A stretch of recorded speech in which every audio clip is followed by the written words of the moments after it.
My parents bought a dry cleaning business, and this brooch was in an envelope in the extra button drawer. Well, it sort of looks like a button. Yeah, kinda. When you opened it and when you got it from your mother, what did you discover about it? That it's Tiffany and Company on the back. Terrible, terrible news, don't you think? Oh yeah, right. This brooch is an elegant example of late Art Deco jewelry produced by Tiffany & Co. in New York, likely around 1937, during a period when the firm was refining its modernist aesthetic. By this time, Tiffany had already established itself as one of America's most influential luxury houses, known for exceptional craftsmanship, high-quality gemstones, and sophisticated geometric design. The piece takes the form of a circular pin, an accessory highly versatile in fashion, as it can be worn on a wide range of fabrics while presenting a different visual effect each time. Its construction displays meticulous deco symmetry, featuring baguette-cut diamonds framed by two parallel rows of emeralds, an arrangement that lends both contrast and refined vibrancy to the composition. The brooch preserves all its original fittings and clasp, an important factor in maintaining historical integrity and confirming it as an untouched period jewel. Retail value, I think you're talking $65,000. Not bad to find in a button drawer. No, it's not. It is not. Ooh. I can't wait to get it home.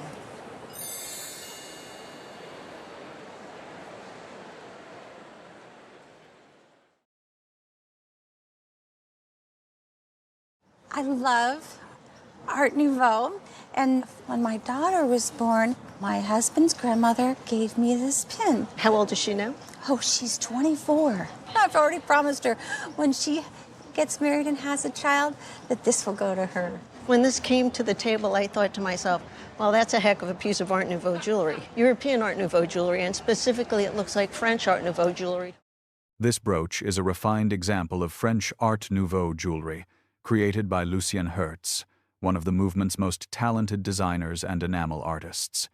Born in 1864, Hertz entered the world of high jewelry at a young age and quickly distinguished himself through his mastery of conch enamel, miniature portrait painting, and botanical goldwork. At the age of 21, he became a resident designer for Félix, one of the foremost enamelists working in the French Art Nouveau tradition.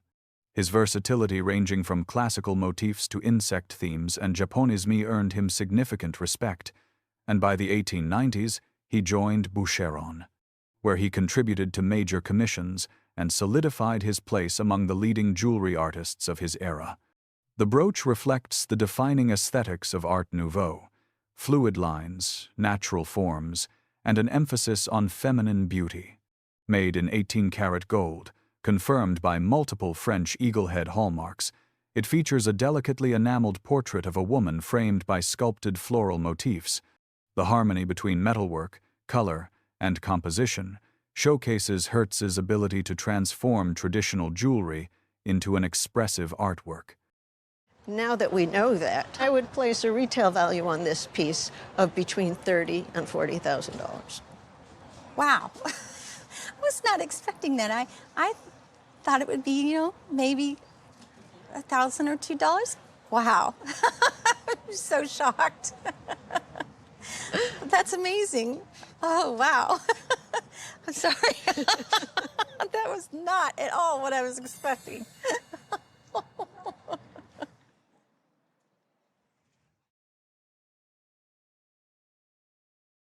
My mom passed away in 2009, and that's when I inherited it. It was given to her by her mother, and I think it might have been my great-great-grandmother's also, I'm not sure. But my great-great-grandparents were wealthy industrialists in Passaic, New Jersey, and I know that my grandmother went on the tour of Europe that all the fancy people used to go on. But otherwise, I don't know anything about it. It's got a pink stone that I have never seen a pink stone anywhere before, so I thought I'd bring it. This late 19th century jewel is a star-shaped brooch dating to around 1880, a period when celestial motifs were highly fashionable in fine jewelry. At the center of the brooch is an exceptional pink sapphire, cut in an early circular style and weighing approximately 2 to 3 carats. While sapphires are most commonly associated with blue hues, pink sapphires were prized in the 19th century for their rarity and romantic coloration. This stone displays a richly saturated, slightly purplish pink tone, indicating high quality. Surrounding the sapphire is a halo of yellow diamonds totaling roughly 2 carats, an unusual and daring color choice for the period. These are further framed by white old European cut diamonds, creating a vivid contrast that enhances the starburst effect of the design. The brooch is crafted in approximately 18-karat gold and showcases old-cut gemstones consistent with late Victorian jewelry practices. Beyond its visual appeal, the piece is ingeniously engineered. The back reveals a retractable pendant loop and a screw mechanism that allows the brooch fitting to be fully removed. This transformation enables the jewel to be worn either as a brooch or as a pendant, reflecting the late 19th century emphasis on versatility and practicality in luxury jewelry. At auction, this would be estimated in the $30,000 to $50,000 range. Oh my goodness, really? I am totally surprised. Oh my goodness, really? Wow, I am amazed. Oh my gosh. If you're going to insure it, I'd probably insure it around $80,000. Wow, that is a complete surprise. I'm shaking.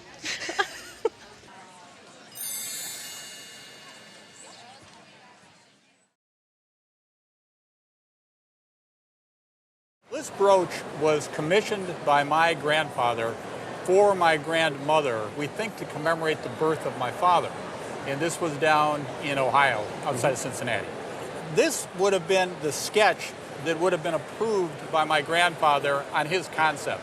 Apparently he was interested in doing the fleur-de-lis and described this to the jeweler, and the jeweler came back and said, this is what it's going to look like, should I proceed or not? And fortunately he did. You went ahead with it. Accompanying this brooch are a design sketch and the original bill of sale, which together identify the piece as a creation of E. Jacquard of Street. Louis, a well-respected early 20th century jeweler, known for refined custom commissions and precise workmanship. The brooch is distinguished by its sophisticated use of multicolored diamonds. It incorporates white marquise-cut diamonds, brown and yellow pear-shaped stones, and a vivid lime-yellow diamond at the center. At the outer tips are faint brownish-pink diamonds, adding nuance and subtle warmth to the composition. Particularly noteworthy is the triangular diamond included in the design, an unusually early example of this cut, predating its broader popularity during the Art Deco period of the 1915 to 1930 era. Family lore suggests that some of the diamonds may have originated in France during the French Revolution and were smuggled into the United States before being acquired by the jeweler. Although this cannot be verified, the story aligns intriguingly with the Huguenot heritage of the Jacquard family and adds a layer of historical richness to the brooch. Well, in today's market, if this item were to come up for sale at auction, I would put a value on this at $25,000 to $35,000. Oh, wow. That's substantial. It's a substantial price, plus I would say somewhere around $40,000 to $45,000 as an insurance value. Yeah. Well, it's always been the sort of the good luck talisman of our family, so it's not going anywhere.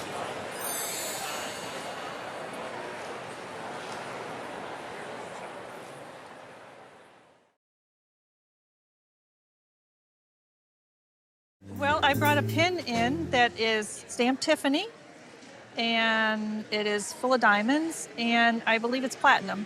I purchased it about 30 years ago, and I tucked it away and brought it out yesterday.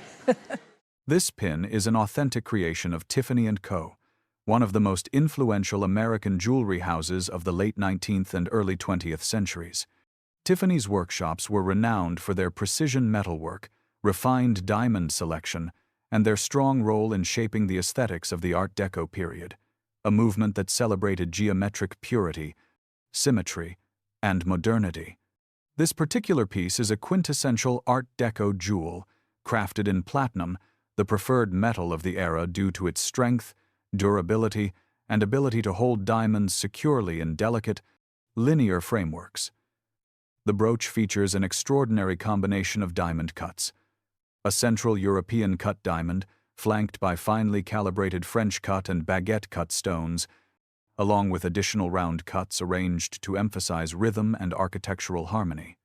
The composition reflects a design language rooted in art modern sensibilities, where streamlined contours and precise geometry created a miniature sculptural object meant to convey luxury and sophistication. If you were to go to a high-end retail store today, you could look at $25,000 to $30,000 for this piece. Okay. So your $3,000 investment Well, that's not was too money bad. well spent. Yeah, no, I think so too. It's awesome. I am happy that I purchased it, and I appreciate the craftsmanship in it. So I guess I'll have to wear it from now on. You should.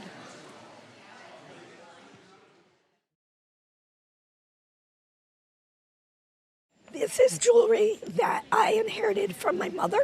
Sorry, I have a little laryngitis. Quite all right. And I believe she got them from her mother and her grandmother. She left Germany before the war, emigrated to Palestine and then the United States. The diamond ring is crafted in platinum and dates to the 1950s. It features 2 transitional cut diamonds, each weighing approximately 2.25 carats. These cuts bridge the gap between old European cuts and modern round brilliant diamonds, reflecting a moment of technical and aesthetic transition in diamond cutting. The shoulders of the ring are further enhanced with over 1 carat of baguette-cut diamonds, adding structure and architectural elegance. Designed for everyday elegance as well as formal wear, the ring exemplifies mid-century luxury and precision. The brooch, by contrast, is an art modern piece dating to around 1935. Set primarily in platinum with a white gold pin stem, it is adorned with old European and old single-cut diamonds totaling approximately 11 carats. Its most remarkable feature is its versatility. The brooch includes additional fittings that allow it to be separated into multiple clips or reconfigured into smaller brooches, demonstrating both functional ingenuity and aesthetic sophistication. Based on its style and construction, the brooch is likely of German or Austrian origin. Together, these pieces illustrate the evolution of fine jewelry design across 2 distinct periods. They combine exceptional materials, innovative engineering, and timeless beauty, standing as powerful examples of how jewelry can function both as wearable art and as a historical document of craftsmanship and style. The diamond ring, I would say for auction, you'd be looking at the $25,000 to $35,000 range. Whoa. The brooch, it's very unusual, and I wouldn't be surprised if we could expect in the $40,000 to $60,000 range at auction. Wow. That's amazing. It's a great piece. That's amazing. I'm kind of speechless, voiceless, and speechless. That's amazing. Thank Excellent. you. Well, thank you very much.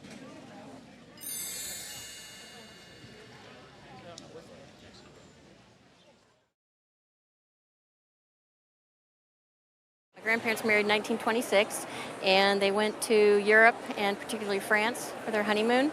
And she came back with these pieces and several others. My grandmother loved these pieces. She wore them a lot. My mom did. Both of them passed away when I was fairly young, so my sister and I inherited, and we've worn them and enjoyed them, but we don't know much about them. This jewel, crafted in France around 1926, reflects the refined workmanship of leading Parisian ateliers of the Art Deco era. Although unmarked, its platinum construction, pavé diamond setting, and precise geometric layout align closely with techniques used by top French houses of the period. The piece is structured as a pavé, set platinum brooch featuring a central baguette diamond flanked by 2 tapered baguettes, embodying the clean symmetry characteristic of Art Deco design. Its most striking feature is its fully articulated and convertible mechanism. The brooch fitting unscrews, allowing the central element to be worn as a pendant on its original platinum and diamond chain and matching bail. A later aquamarine drop has been added, but all original components required to restore the jewel to its intended configuration remain intact. If you were to get the piece back in its original condition, so it could be worn as a pendant and also as a brooch, I would say that if you had to replace this item, you would have to spend about $30,000. Whoa. My sister's going to be amazed.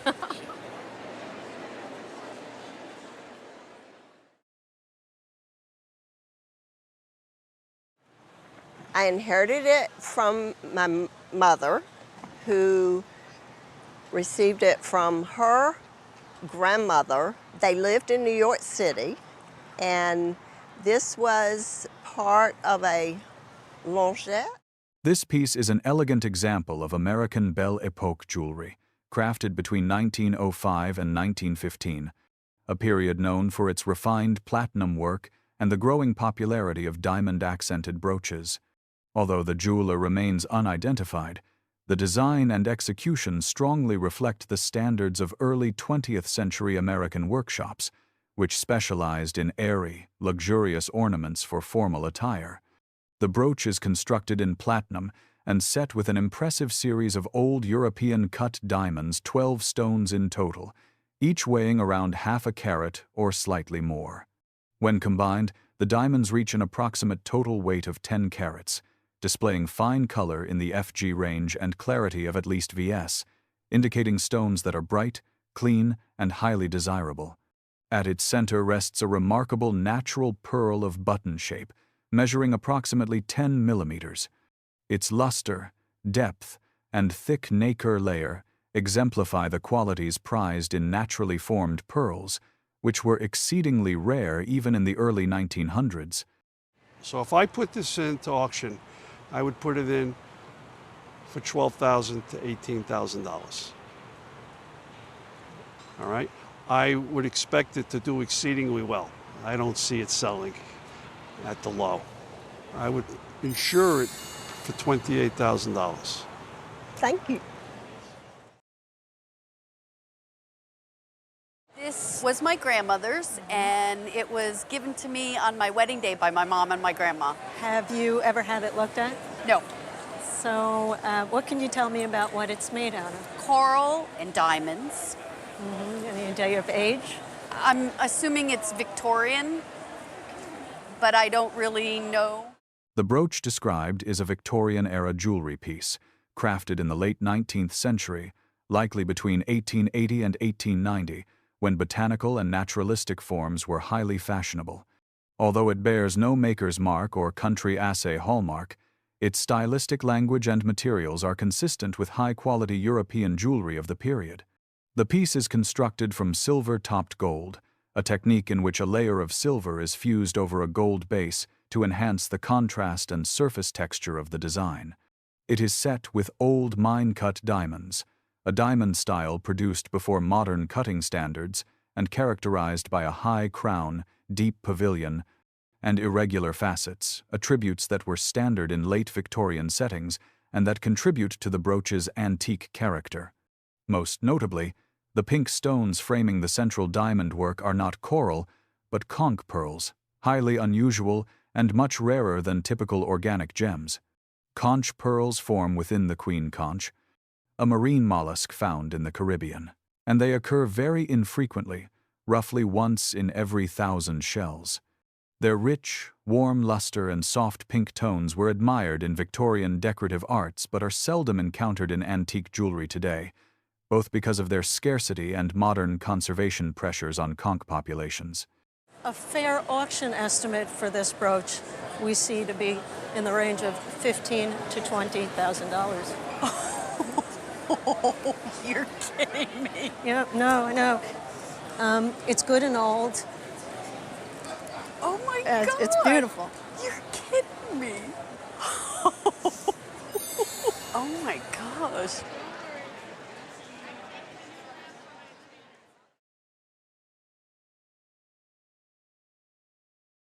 I brought in this pin. It was in my father's safe deposit box, and we had to open it when he passed. We actually someone had to drill it open, and we found a bunch of jewelry that I had never seen before.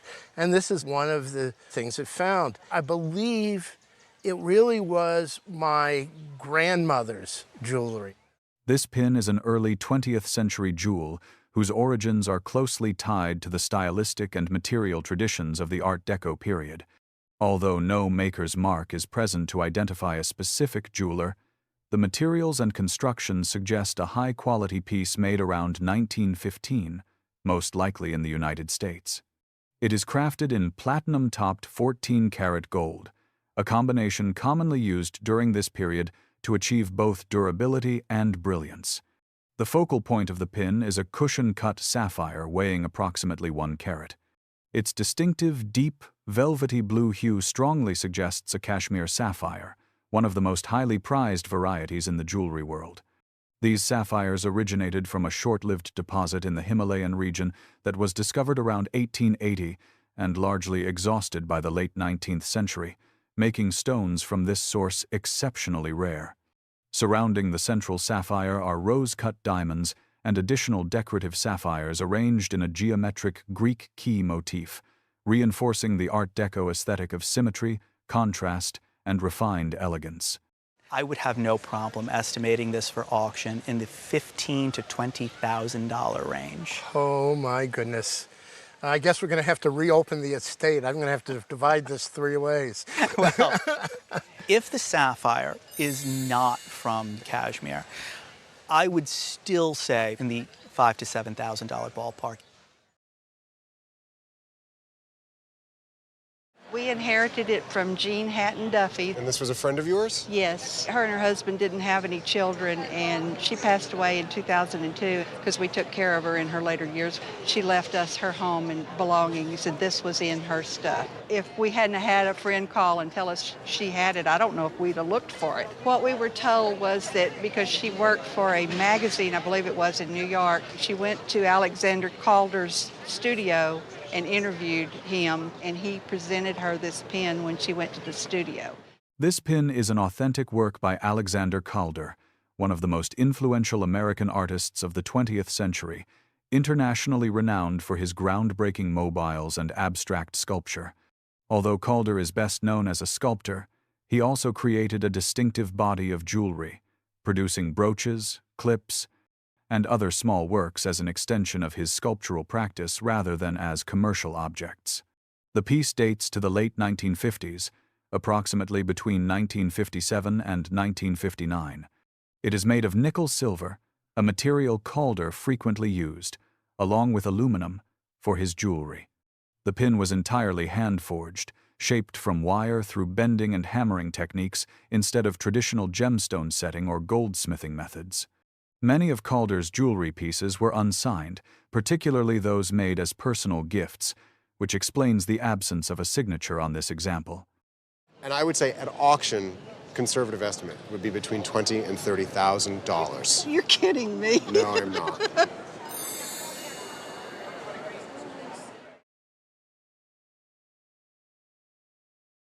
My grandmother received it when she was 18 years old in 1910. She got it from a boyfriend. She's cherished it all these years. And when I turned 18, she had handed it down to me. Did she marry the boyfriend? No, unfortunately she didn't. I really don't even know what his name was. I wish I would have known that, but... Poor guy. This jewel is a late 19th century brooch, made in England around 1890, and reflects the refined craftsmanship and symbolic design popular in Victorian jewelry. The brooch is formed as a turtle, an animal motif widely associated with longevity, protection, and good fortune. It is crafted in approximately 15 to 18 karat gold and entirely handmade, with the gold carefully carved to create the frame before being set with gemstones. The body of the turtle is adorned with demantoid garnets rather than emeralds, a distinction often misunderstood. Demantoid is a rare green garnet first discovered in Russia and prized for its exceptional brilliance and vivid color. During the late 19th century, demantoid garnets of this quality were particularly favored by English and French jewelers. Small diamonds accent the design, while ruby cabochons are used for the turtle's eyes, adding a subtle but striking detail. In terms of function, the piece is ingeniously designed to serve both as a brooch and a pendant. A discreet catch and loop mechanism allows it to be worn in either form, reflecting the Victorian preference for versatile jewelry that could be adapted to different garments and occasions. As a retail value today, you're talking about $12,000, $15,000, and possibly even $18,000. I mean, it's really quite a wonderful thing and a very saleable thing. Well, I plan on continuing the history and giving it to my granddaughter and hoping she will do the same with her granddaughter. Good.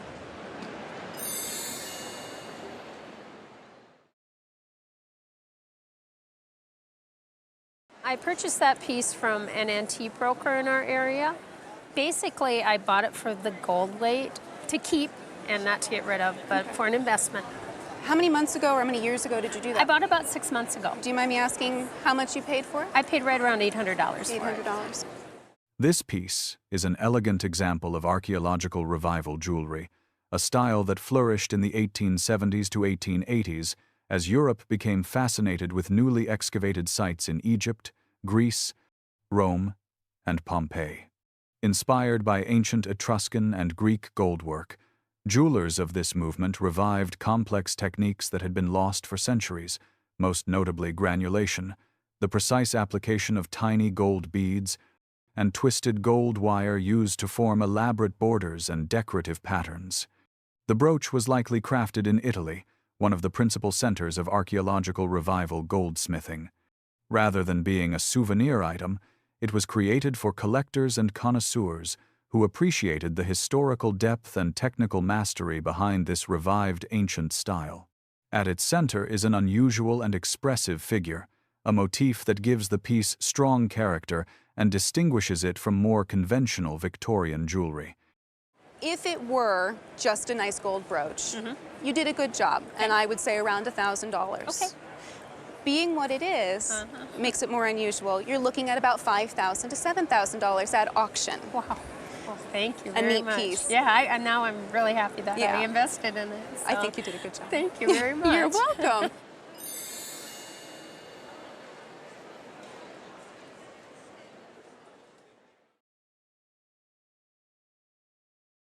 Over 40 years ago, I was a paper boy, and I found this brooch near a dumpster while delivering papers in an apartment complex. And I took it home and I gave it to my mother, and she put it in her junk drawer. And it was years later when my father took it out and took a close look at it and took it in to have it appraised. And it was appraised at about $4,000 at the time. This was about 30 years ago it was appraised. And we found it about 40 years ago, so it's about 10 years in between. Created during the Edwardian period in the early 20th century, this brooch exemplifies the refined elegance and technical precision that defined jewelry of that era. Although its maker is unknown, the craftsmanship clearly aligns with the traditions of leading Anglo-American jewelers specializing in delicate platinum work and diamond settings. The piece is constructed in platinum and centered by a substantial old mine-cut diamond of approximately 3/4 of a carat. Surrounding it is a meticulously pierced openwork design, where additional old mine-cut diamonds appear to float within the filigree-like structure. Along the outer frame, smaller diamonds are pavés, set to create a continuous sparkle and to emphasize the brooch's elongated, graceful silhouette. The overall layout, symmetrical, airy, and intricately detailed, reflects the Edwardian taste for lightness, femininity, and finely executed metalwork. Functionally, the brooch was designed for versatility. A discreet loop on the reverse allows it to be worn not only as a pin, but also as a pendant, adapting elegantly to different occasions. I would appraise it for $6,000 today. $6,000, wow. Yeah, so it's gone up. It has. You keep it around, it may still go up. I love dumpster diamonds. I love that.